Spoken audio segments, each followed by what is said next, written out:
ako sa limang taon. Hindi ko sinabing kayo lang. Mas lalo ako.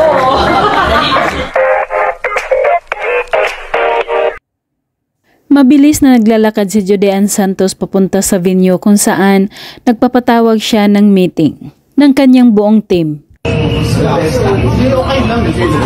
Pa naman. Maaga lang at Maaga yun. Sabay akong late tayong lahat. Sorry.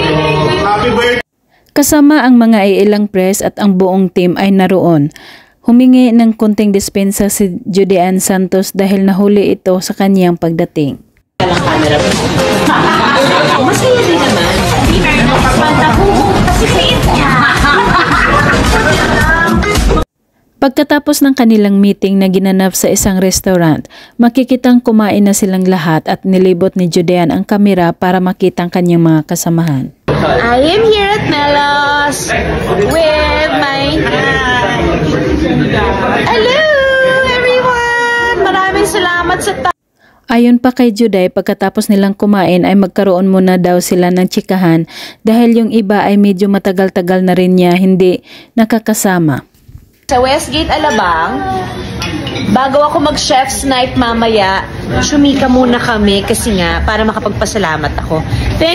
Narito naman ang mga behind the scene commercial shoot ni Judean Santos para sa Coco Mama brand, kung saan siya ang endorser nito.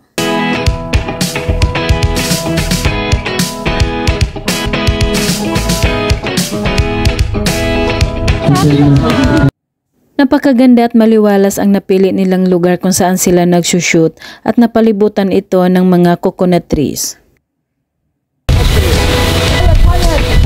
2, 1, action! Galing dito ang bawat Coco Mama fresh gata. Super ganda din at nababagay kay Judean ang kanyang kasuutan. Umiinom ito ng fresh buko juice tuwing break time. Buko juice? Oh, I love coconut. Ambon. Naabutan naman sila ng ambon pero may kubo naman sila na masisilungan sa kanila ituloy ang kanilang commercial shoot kapag wala ng ulan. Dito galing ang totoong sarap ng Coco Mama.